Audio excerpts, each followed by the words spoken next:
the North Coast in terms of actually being able to access affordable treatment and diagnosis when they do have cancer. So thank you so much, Bill, for coming up today and making these important announcements, and I'll now hand over to Bill. Thanks. Thank you, Justine. It's great to be back in Ballina. Great to be on the North Coast with Patrick and Justine, Labor's North Coast Labor team for the federal election. I'd like to acknowledge North Coast Radiology for hosting us at the visit. But in particular, before I get into our exciting announcement, I just want to thank Carol and Melanie for taking the time to tell me about their stories. You know, talking to them reminds me of what really matters in politics, very clearly. Politics is about your family and your health. And if your family's okay and your health's okay, then you've got all the choices in the world and all the dreams and thoughts. But if you get a diagnosis of cancer, then all of a sudden, that is terrifying. And when I meet Carol and I meet Melanie, I just realise how strong they are. They didn't choose to be strong, they've had to be strong. And when they tell me that lung cancer can be a very lonely fight, what they're reminding me of is that there's no good cancer, there's just bad cancer. And lung cancer suffers a stigma, perhaps unlike other cancers. And I promised Melanie I would say this before I made our announcement. Melanie, and to all of those Australians who live with lung cancer, it doesn't matter how you got the lung cancer, through smoking or indeed through other circumstances. Not all lung cancer is caused by smoking. But even if lung cancer is caused by smoking, I'm telling you now, when I talk to you, I just see someone who has lung cancer. We make no judgments. But we do recognise that people with lung cancer perhaps have been stigmatised in the more general fight against cancer. And today, this announcement's not just about our general fight against cancer, and I want to help people with less waiting periods, with making sure that we help them with out-of-pockets. I just say to every Australian who's had a diagnosis of lung cancer, and to every Australian family member of someone with a diagnosis of lung cancer, Labor understands your particular challenge. Today, Labor is putting forward over $63 million to help in the fight against lung cancer. This builds upon our multi-billion-dollar war chest to help people deal with the out-of-pocket costs of fighting cancer, to help with making sure they can get the scans and the specialists' advice in a timely fashion to reduce waiting lists, to make sure that people in regional Australia don't be treated as second class in the fight against cancer because they don't have the same access to the same resources and quality treatment as people in the cities do. But today's lung cancer package is also about the future. It's about making sure we discourage our young people, the next generation, from taking up smoke. And we would like to get rates of lung cancer down below and the smoking rates under 10%. Lung cancer is a leading cause of cancer death, and we want to change that. Now, we'll back in the research and we'll back in the other measures, but lung cancer has perhaps been neglected, and what we want to do is help people in the fight against lung cancer, but we do want to discourage future generations from taking up smoking. And that's why it's particularly good to be here with the tobacco-free portfolio push. We're going to provide some money to help the campaign, and we'll hear from the remarkable campaigners in a moment. We want to make sure that we discourage investment in tobacco-related companies so that we can help put downward pressure on the smoking rates. Listen, that's enough from me. But I would like now to invite Catherine and some of our guest speakers to talk about Labor's exciting initiatives to tackle the scourge of lung cancer. Thanks, Bill.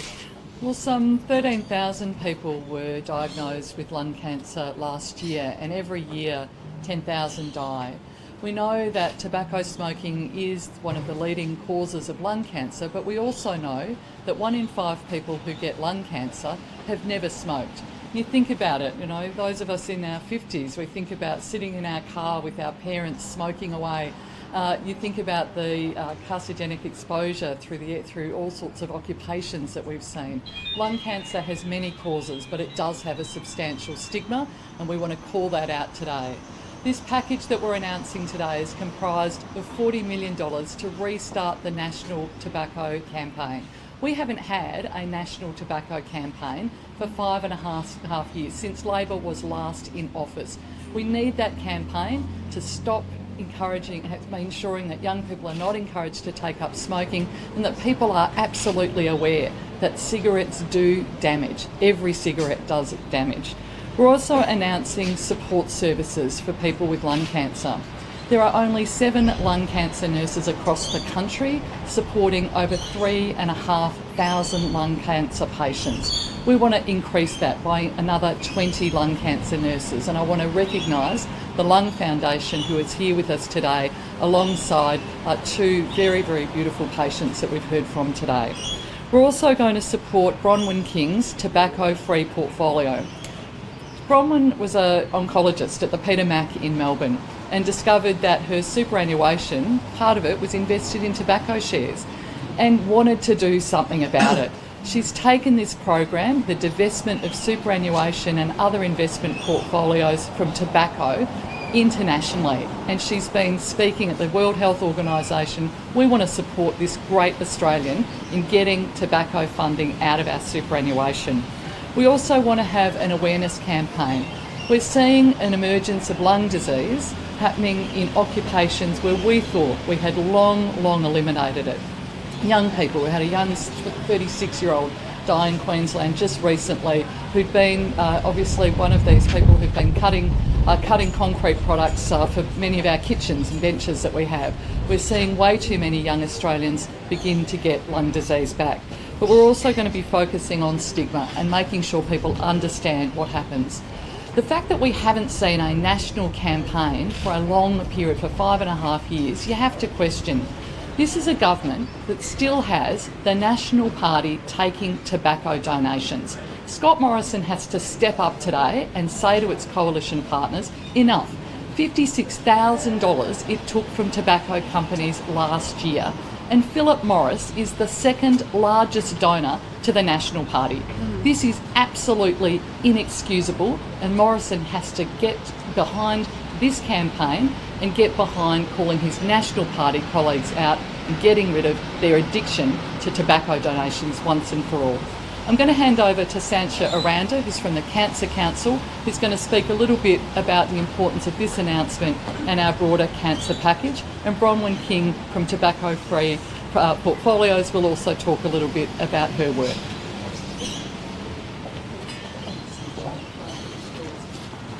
Thank you. I'd like to start by really calling out how fantastic it is to see cancer put to the forefront through the Labor Party's announcements over the last week. We're excited by the opportunities to really focus on reducing inequalities in cancer outcomes, where we know that the poorest people in our community have a 37% higher age standardised mortality rate from cancer than the wealthiest, and that is just not acceptable. And so we're absolutely delighted by some of these announcements.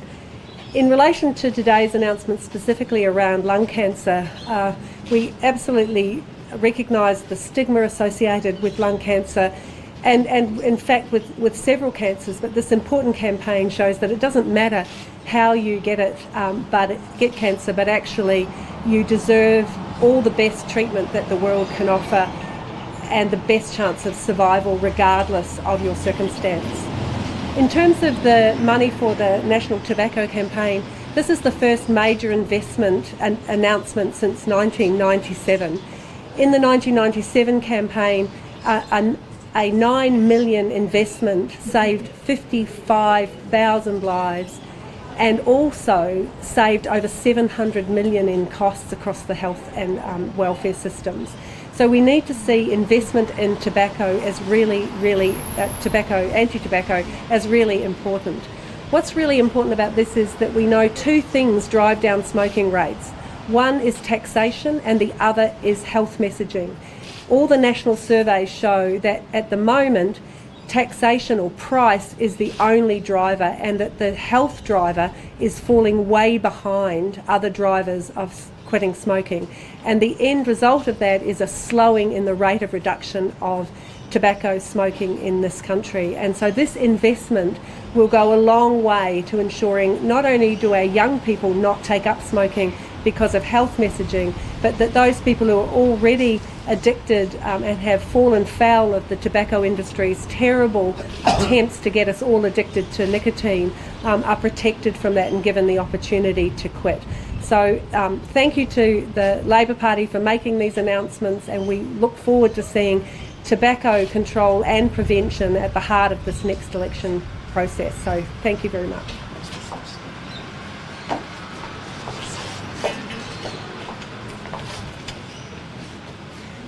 So thank you very much. My name is Dr. Bronwyn King. I'm a radiation oncologist and the CEO of Tobacco Free Portfolios. At Tobacco Free Portfolios, we are thrilled to hear of Labor's commitment to our work. For many years, we've been very busy trying to build a bridge between the finance sector and the health sector on the issue of tobacco. It makes absolutely no sense for Australians to lead the world in the fight against tobacco, yet finance tobacco on the other hand. And we would use this funding from a Labor government to increase our work, to escalate our impact, and to make sure that no Australian is inadvertently supporting the tobacco industry through their own superannuation fund, through their bank, or through their insurers. So we're very happy to be here today. We really want to warmly welcome this commitment, and we very much support the Labor government's commitment to all patients who have cancer, including those who suffer terribly from lung cancer. Thank you.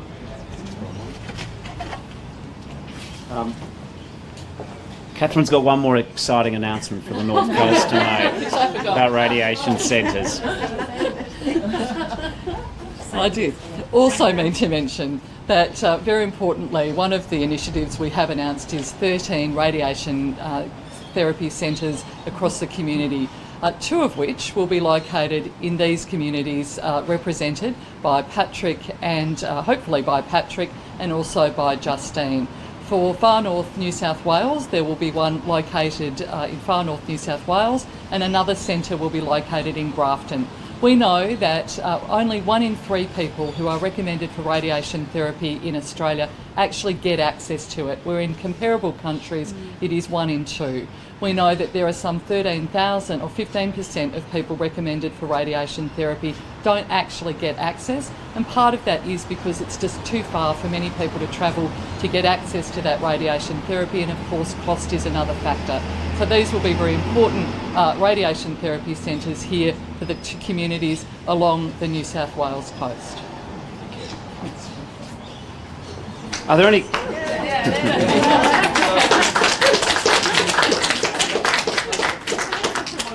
Are there any questions on the lung cancer and radiation therapy announcements, and then perhaps we can go to other issues? Exactly where in the Richmond seat will this radiation centre be? Oh, I'll let Catherine answer that.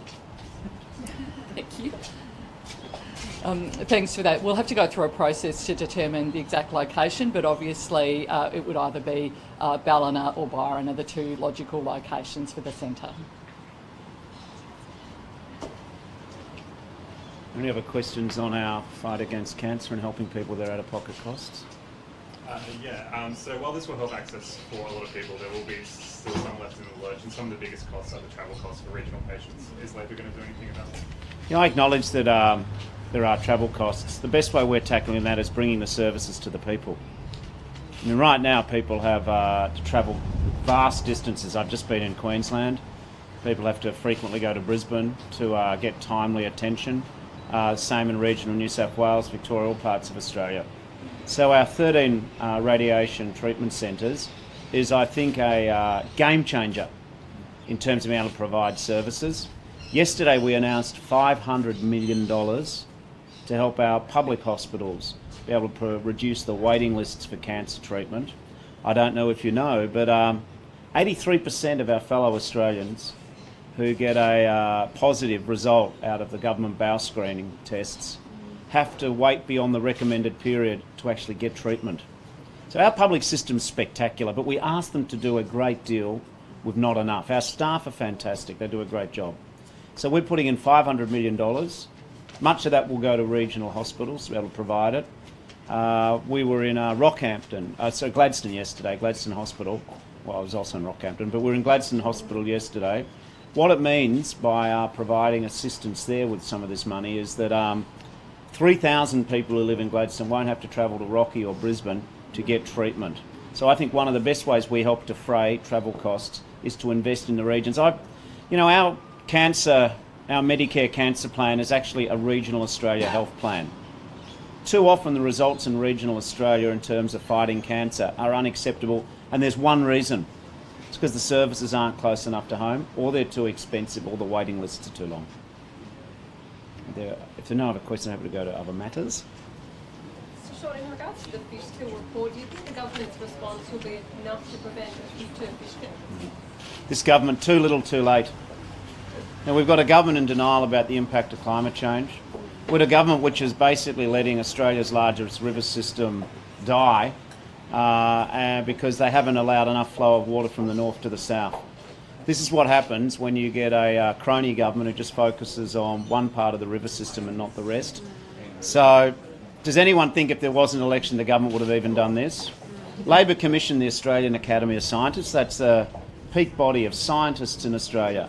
They made it very clear climate change and river flow are the reasons why we're getting unprecedented fish kills. Don't believe the people who say this is always what happens. It is not. But this is part of the greater problem of climate change in this country. This government is simply a broken government because they can't agree on taking action on climate change. We're handing on a more damaged planet to the next generation because this government can't make a decision on climate. I mean, I don't know how many of you have had the chance yet to see an extraordinary intervention from a group of people who don't normally intrude in the political debate. No less than 23 former fire chiefs, leading experts, the firefighters, the front line, the people who we count upon to keep us safe, to protect our properties and our farms. 23 former fire chiefs of today issued an extraordinary intervention. They have said that the Morrison government, the LNP government, are not doing enough on climate change. So this government, they ignore the scientists, they ignore the parents, they ignore the environmentalists, they ignore the evidence. But how can the Morrison government keep ignoring our firefighters? How can we be in a situation where we ask our firefighters to go on the front line to deal with the catastrophic effects of climate change, yet not do the policies which will actually make their job easier, which can prevent future expansion of natural disasters? I'm pleased to say that my Emergency Services Attorney General, Mark Dreyfus, is meeting with the firefighters, with the experts today in Melbourne. I'll certainly be meeting with them in the near future. This government, this election, one of the issues it's going to be a referendum on is, do you want real action on climate change? This government so far gives you no cause for any optimism that a vote for Liberals will be anything other than a vote for the same inaction, chaos and division on climate. Yesterday, your Shadow Attorney General said Peter Dutton has questions to answer over cash access meetings with Mr. Huang. Do you have any questions to answer about your own $5,000 paid meeting with the same Chinese donor in 2015? Did you discuss the Chinese-Australia Free Trade? I didn't catch that last bit. Did you discuss the China-Australia Free Trade? Okay. First of all, we've said that we shouldn't have foreign donations in our system. So the matters to which you refer have already been canvassed in the media previously. I can understand the government wanting to repeat old news to distract from their own problems. But Labor we imposed a voluntary ban on ourselves not to take foreign donations long before the law caught up with it. We asked the government, the Liberals and Nationals, to do the same thing. They didn't. They love that money, so they didn't want to stop it flowing. Now foreign donations have been banned 2 years later, which I'm pleased. In terms of the issue arising out of what happened yesterday and the reportage on Monday night, what we see is a business model of the Liberal Party where powerful Liberal lobbyists pocket tens of thousands of dollars for organising meetings with their mates in the government. This has a very bad look, but that almost, believe it or not, is not even the key issue, bad as that is. What the real problem is that you've got the former Prime Minister Malcolm Turnbull. He's been the chair of the National Security Committee. He is the leading spokesperson for 3 years on the national security of the nation.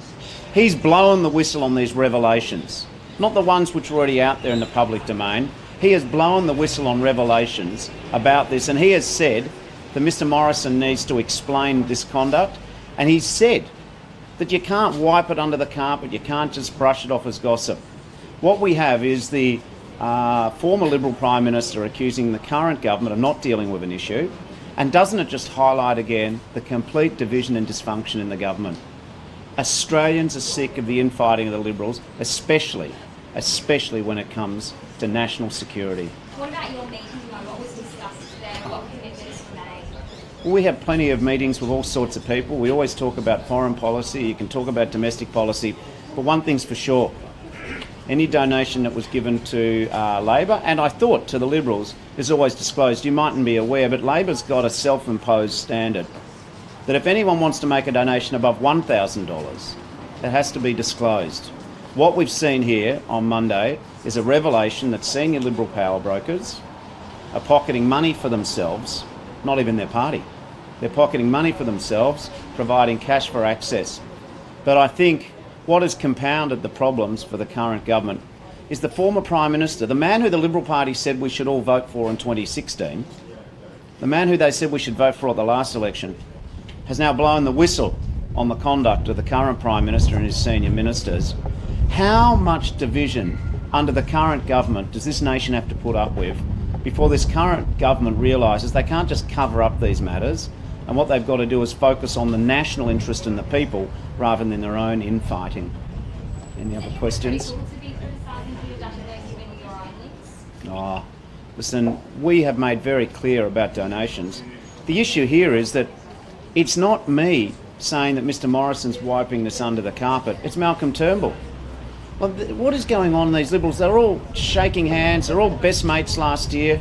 None of us can forget the footage of Barnaby Joyce and Malcolm Turnbull after the New England by-election. Mr Morrison putting his arm around Mr Morrison putting his arm around Malcolm Turnbull in August of last year, saying that Mr Morrison was ambitious for Mr Turnbull.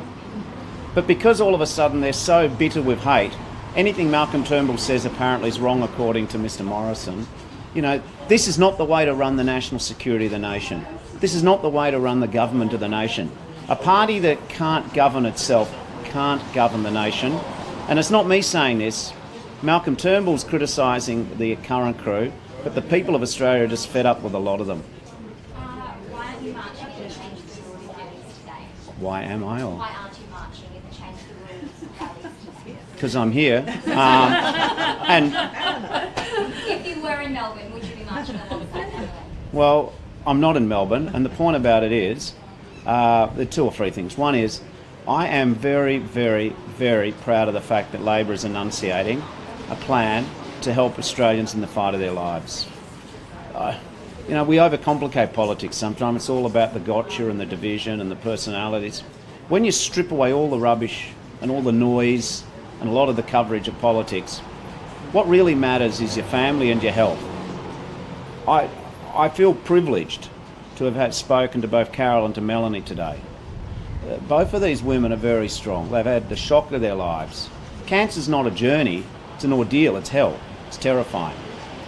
I couldn't be, more excited, frankly, about what we're outlining, because I realise that what we're doing is going to make a real difference. Forget all the noise. Even in this press conference here, even if you did a survey on the street here, 1 in every 2 Australians will get a diagnosis of cancer in their life. And ask anyone in the street here, do they know a family touched by cancer? Yes, they do. And we know that the system, as good as it is, isn't good enough. The reality is that if you go through the public system, there are waiting times. Great staff, great work, but there are waiting times. There are out-of-pocket costs. And a lot of people have to move between the public and the private system. I think it's a shock to a lot of people before they get that diagnosis of cancers, that not only does cancer make you sick, but it can make you poor. And the strategy for fighting cancer isn't to outweight it on a waiting list to get a life-saving treatment or a scan. That is why I'm here today. In terms of what people are saying about wages policy, I understand the frustration of millions of Australian wage earners who are frustrated with the fact that everything's going up except their wages. I mean, your electricity bills have gone up 15-20% under this government in recent years. If you're a small business, your energy bill's gone up and up. You're out of pockets to see a GP, that's up 20%. You're out of pockets to see a specialist, up nearly 40%. There's no action in terms of wages. If you work in hospitality and retail, your penalty rates have been cut. Women in industries where they predominantly employ women, like early childhood education, get paid less than men do in comparable industries. No wonder people are frustrated with the current system. You have set a target of 50% of new car sales being electric by 2030. Have you set a target for how many of those cars will be built in Australia?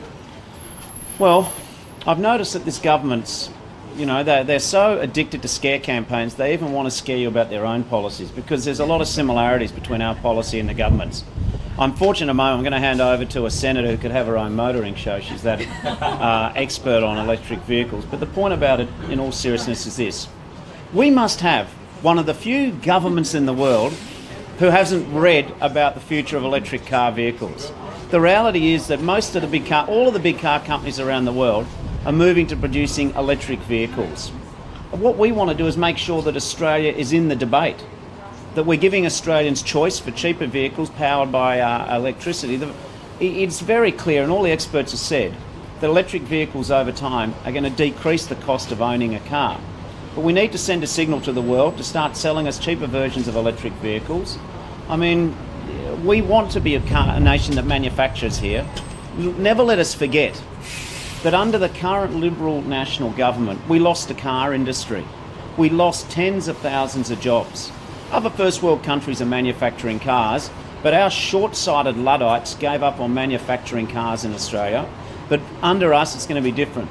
We've got a 3-word slogan for Australia. It's called Made in Australia. So we're going to fund the Advanced Manufacturing Future Fund, and if electric vehicles are part of our manufacturing future, we're going to provide them cheap finance. So I would like to see us make electric cars in Australia, because Australians are top-class manufacturers when you've got a government who gets behind them. But talking of electric vehicles, why don't I hand over to the expert? So I'll come back. Thank you, Bill. Thank you. To listen to Prime Minister Scott Morrison, you'd think that the Labor Party was going to sneak into your house on the 1st of January 2030, steal your car keys, and deny you any fun on the weekend, towing your boat or driving your Hilux. Well, I know it's only Wednesday, but I hate to ruin the Prime Minister's weekend, but Toyota has announced today that they will be making all their vehicles electric, including the Hilux, within 6 years. Sorry there, Prime Minister, if you want to drive a Hilux in about 6 years' time, it's going to be electric. Scott Morrison also said that electric vehicles can't tow a boat. Now, I don't know what kind of boat Liberal MPs get around in. Maybe it's a super yacht. It's got to be the size, I guess, larger than a plane, because there was that point in which an electric vehicle towed a Qantas jet just recently at Melbourne Airport. Maybe the Prime Minister wants to check that out on YouTube. This government doesn't know whether they are coming or going on electric vehicles. I mean, we've got Angus Taylor in the Sydney Morning Herald today. Angus Taylor saying that despite the fact that the coalition government has the exact same electric vehicle target as the Labor Party, 50% of new car sales by 2030 to be electric, Angus Taylor says Labor's strategy is unsound, despite the policy being exactly the same as Labor's. This is the same Angus Taylor who in October 2018 put out a media release saying that electric vehicles will soon have access to an ultra-rapid charging network along major driving routes from Brisbane to Adelaide, including around Sydney and Melbourne, and separately in Western Australia. The Australian government, the Morrison government, through the Australian Renewable Energy Agency, will provide $6 million taxpayer dollars to Charge Fox Limited to develop 21 ultra-rapid charging stations powered by renewable energy. Thank you, Angus Taylor, for that. So this government doesn't know whether they're coming or going. They have a climate solutions package. In that climate solutions package, there are 200 megatons of CO2 abatement. That is a third of the target that they need to reach in order to meet their Paris climate agreement. In that, an electric vehicle policy. In fact, there's a very helpful chart. You can go look it up on the climate solutions package right here. There's the electric vehicle strategy. 10 megatons of CO2 that they project that they will remove in order to meet their Paris climate targets. How are they going to do that? They are going to do that, as they told us in estimates last week. By 2030, they will have 50% of new vehicle sales in Australia being electric. Where have I heard that before, Bill? That's a good idea. I think you announced that. I think you did. Now listen, this government really doesn't know whether they're coming or going on electric vehicles. They might want to have a look at the long list of people who have endorsed Labor's policy, and I guess by extension have probably endorsed the coalition as well with their 50% target. We've got the Australian Logistics Council, we have Toyota, we have NRMA, the Smart Energy Council, the Clean Energy Council, the Electric Vehicle Council, the Federal Chamber of Automotive Industries, Atlassian founder Mike Cannon-Brookes, Infrastructure Partnerships Australia, Alex Turnbull, Lucy Turnbull, and another guy you might have heard of, Malcolm Turnbull. I mean, it's hard not to imagine Scott Morrison and Angus Taylor calling each other on their landlines, planning to swap cassette mixtapes of Duran Duran and Huey Lewis in the News, and making plans on Friday night to get together to watch a VHS of that movie Flying High. I tell you what though, here's one man who won't be in that little phone call, probably isn't part of that special group, Josh Frydenberg, and I'll end on his words. A global revolution in electric vehicles is underway. And with the right preparation, planning, and policies, Australian consumers are set to be the big beneficiaries. Thank you, Josh.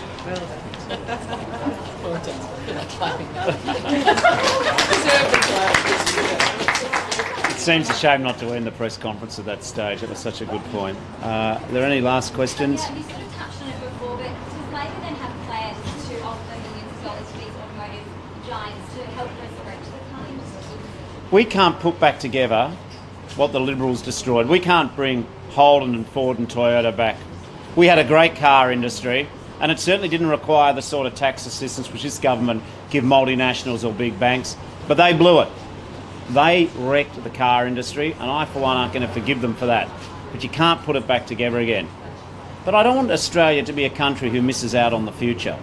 How did we get to a set of circumstances where you've got a Prime Minister and a government campaigning against electric vehicles?